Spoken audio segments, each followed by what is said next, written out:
Hey guys, what's up? Oh my god, my hair is such a mess right now. It's so like flat, but I want to leave it down.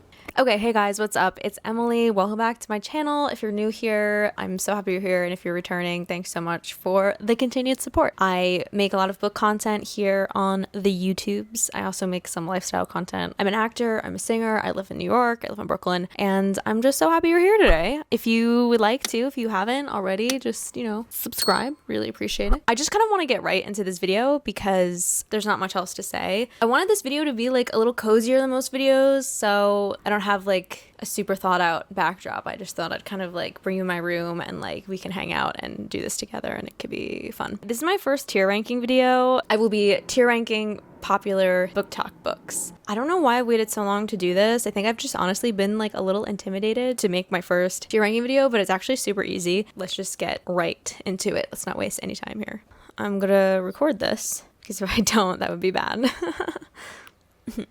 Bottom tier is I'm probably not going to read this. There are so many books on here, or not so many, but like a few that I feel like enough people have talked about on YouTube that just don't like them and say that they're just not worth it, that I'm probably just not going to read them. If you disagree with that, please let me know in the comments below and I will reconsider that decision. The second one is TBR, so books that I want to read that I haven't read yet, obviously. Third is I read this so you don't have to, so basically any books that I've read that I just would not recommend. Fourth is I don't understand the hype. It doesn't mean that it's like absolutely horrible, but it's just like I don't understand how this became such a popular book. The fifth, I would say that like do not understand the hype is like kind of mid. And then not my personal taste, but objectively not bad if you're into it, also kind of mid. There's so many books I read that I'm like, okay, like for what it is, it's like not a bad book, but I just personally like didn't really connect with the story or the characters or whatever, or maybe it's the genre. Like I read so many rom-coms that I'm just like, if I was into rom-coms I'd probably like this, but I don't know, rom-coms are just a little like not my thing.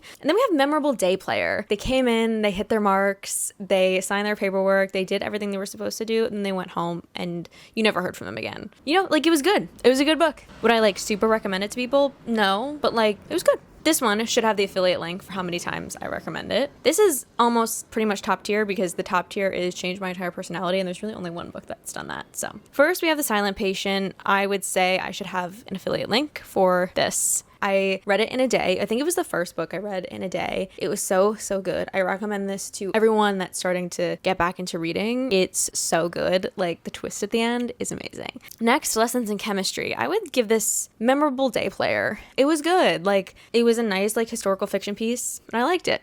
And that's kind of it. Next is The Vanishing Half. I would say I should have the affiliate link to this. I recommend this so much. This is a book I read before I really got back into reading again 2.5 years ago. And I read it probably in like 2 days, which was at the time for me like a really big deal and a really fast read. I just thought such a good book. Next, I have Conversations with Friends. Do not understand the hype around this book. I mean, it's the only Sally Rooney book I've read, but this book, like, bro, it was so boring. Like I don't like her writing style at all. I don't get it. I don't understand the hype. I was with my friend who finished this book and literally she finished the last page and she screamed and she jumped in the pool and she was like, that was the best ending ever. So I was like, oh my god, like this book is gonna be amazing. And I was like, where did that come from? Like I don't get it. I don't get it. Next is The Love Hypothesis. I'm kind of between these two. I would say Memorable Day Player.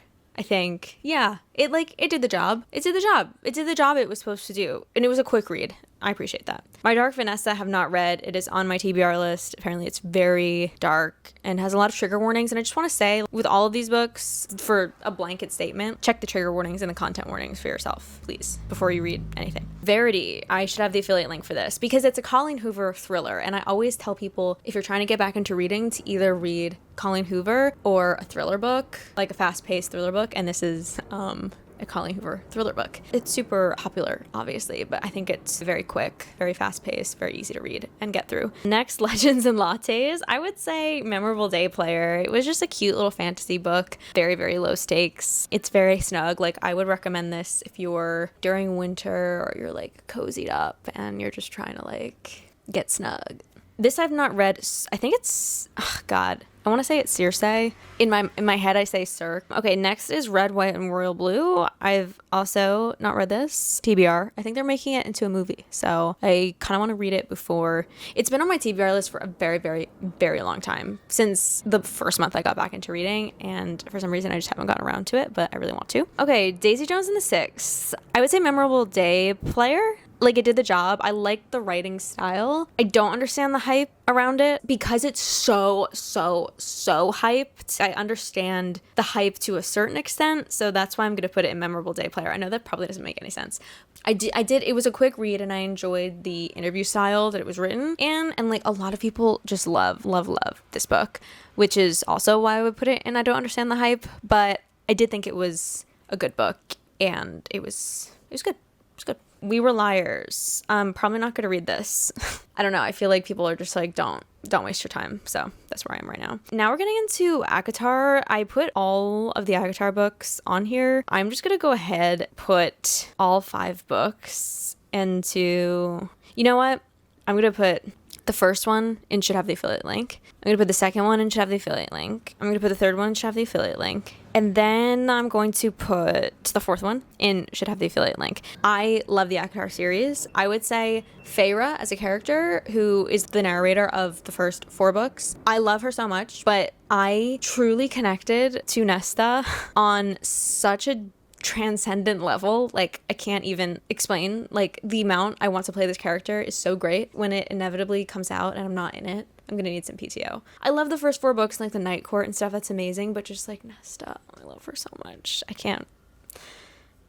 I wish I could just go on and more. I also made like a reading vlog series, so if you want to check that out, I will gush more about Nesta and everything in the series. Anyway, okay, they both die in the end. Probably not going to read that one. I feel like a lot of people say that it's not like super amazing, and it's like, well, if they both die at the end, like, what's the point? Things We Never Got Over, I'm also probably not going to read. It's like a lengthier book, and people just say it's like not worth it. Like, a lot of people do. If you disagree with that, please let me know. Fourth Wing. I'm kind of like vaguely, I don't understand the amount of hype this book has is so great. Like, I literally had to go to 3 different bookstores in New York City to get it. It's like sold out everywhere. Like, everyone's talking about it. Everyone's doing a reading vlog, including myself. You can check it out if you want. It was the first book I read after A Court of Silver Flame, so obviously kind of like setting it up for a little, you know. But having said that, like, it was a good book and I liked the characters. It left off in a really fun spot, and I do want to read the second one. So I'm gonna put a memorable day player, and I think I have a feeling the second book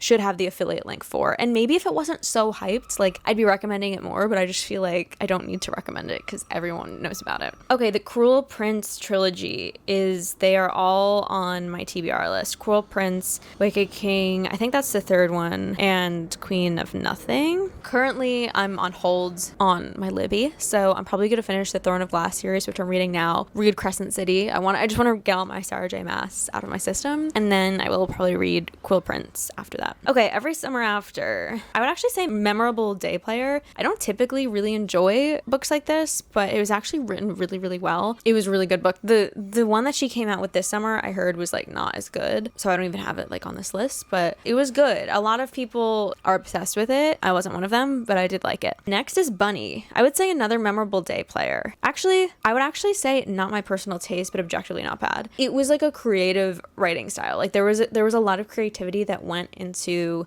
the style of the writing. It just wasn't really incredibly my thing. Having said that, I think if I read the screenplay, it would be my thing. Like, I think a movie version of this would absolutely be my thing, and I'd want to be in it. But just the way it was written, it didn't click with me. Like, it took me a while to get through the book, just because I wasn't absolutely like flipping through the pages. Next is My Year of Rest and Relaxation. I would say memorable day player for this one as well. I read it during quarantine, which I think was a really good time to read it. I think it's definitely a winter read. It's definitely stylized. That's the word I was looking for Bunny too. Like, Bunny's just really stylized, and that specific style of writing just didn't click for me at the time I was reading it. Maybe if I reread it, it would. My Year of Rest and Relaxation, it was a quick read. Bunny was not a quick read for me. Oh my god, next, Invisible Life of Addie LaRue. This is actually like higher on my TBR than Cruel Prince. After I finish Sarah J Maas, I'm reading this, and then I will read Cruel Prince. House of the Cerulean Sea, also have not read. Normal People, probably not gonna read because Sally Rooney, sorry. She's doing fine without me. Tomorrow. I'm so sorry. I read this so you don't have to. I think the story is great. I want to see the movie. As a book, the writing style, it just did not work for me. It was so detached. It was talking about these really emotional things that were happening, and I just didn't feel emotionally connected to it. And I often cry. Like, I'm a crier. Like, I'm a Scorpio moon. I cry a lot when I read. This didn't make me cry. And again, the events that happened in the book were very emotional. So it literally put me in the biggest reading slump ever. Like, it took me like a month to read this book, and I just would not recommend it. Honestly, same with Midnight Library. I really like the theme of the book. I like the idea. I like the message behind it. It was not, I'm okay on it. I read this book so you don't have to. It was such an aggressive statement. I just don't think you need to read it. I think that there are other books that probably accomplish the same thing in a better way. Having said that, again, similar to Tomorrow and Tomorrow and Tomorrow, I would love to see this as a movie. I think it would be really interesting. Where the Crawdads Sing, this I read it so you don't have to. I did not like this book at all. It did not move. Like, it was a character study, and I typically really love character studies, but for this one I was just like, I was so bored. Malibu Rising, I would say memorable day player as well. Very quick read. I really, really liked it, and I'd recommend it. A Little Life on my TBR. It's just like absolutely harrowing, this book. Everyone says it's just the most harrowing book they've ever read in their lives. So maybe I'll save that for like January, which is already a harrowing month. Oh my God, Seven Husbands. I should have the affiliate link for this. I know a lot of people are like, it's overhyped. I don't think it's overhyped. I think it's amazing. It takes place in like my two favorite times and places, which is like current day New York City and Old Hollywood. Hello. And like the twist, it's so juicy. It's so good. And also just like the meaning of Seven Husbands. Like once you read it, it's just good. It's just read it. The Maid, I would say, honestly, not my personal favorite, but objectively not bad if you're into it. It was just, again, like pretty stylized. I read it because I do like thrillers and like mysteries, but it wasn't really like a thriller. But the main character was very snug. I liked the voice of it, but it was just kind of like, I was okay on it. Like, it was like, okay, like I read that and that was fun. If I had to choose to read it again for the first time, I'd probably read another book. Next, People We Meet on Vacation. Why don't I have the other Emily Henry books in here? I meant to include them. Anyway, I don't understand the hype on Emily Henry. I do not get it. Maybe it's because I'm not a rom-com person. Yeah, I just don't understand the hype around Emily Henry. I'm so sorry. I would probably put all of the Emily Henry books in that category. The only one I haven't read is Happy Place. I'm just like, I don't need to read it anymore. It Ends With Us. I would say I should probably have the affiliate link for this. It is really popular, obviously. It's a good book. Like, I don't know what to say. And the sequel is really, really good too. A lot of people didn't like it. It was a very different vibe from the first book, but I feel like we earned it. It was like the palate cleanser that we earned, you know? And the Atlas 6, I've not read. To be honest, I'm probably not going to read it. A Shatter Me series. This is for the whole series. High on my TBR list. Probably after I read Cruel Prince. I'm just like on my fantasy kick now. Like I'm getting into it. I want to read all 11 books. I know there's like some people don't read the novellas or something. I want to read all of it. What is that on your thing? What is this? I'm tier ranking. What is this? Yeah, it's like a website. You make the tiers and like you. I'm tier ranking popular TikTok books. You're gonna be so famous. You're gonna have a TikTok. You're gonna have a YouTube. It's gonna be like the whole. I don't really want a TikTok. Reading with Keith. Keithly read instead of nightly reading. It's Keithly reading. Emily's best picks. I still like Keithly reading. I think that's kind of cute. Okay, next we have the Inheritance games. I would say it's on my TBR list, but like not super high.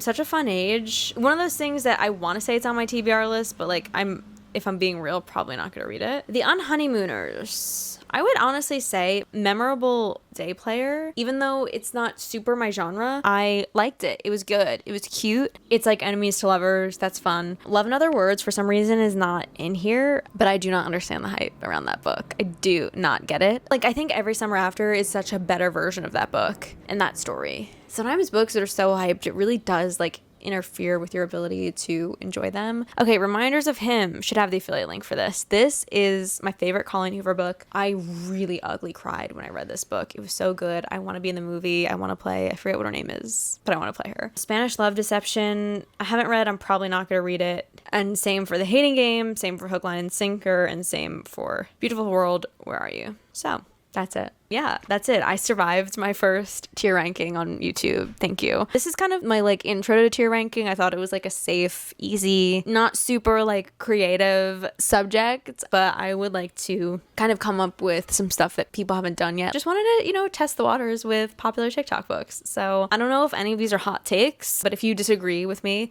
we can hash it out in the comments below. Yeah, if there's any books on my TBR that you're like, don't read, or any books that I say I'm probably not going to read that you're like, you should read it, just let me know. Nesta Archeron, you will always be famous. Thank you guys so much for watching. I hate saying goodbye. It's so hard. I love the sound of my own voice. It's so hard to stop talking. Anyway, I'll see you guys soon. Thanks so much for watching. I'll see you guys in the next video.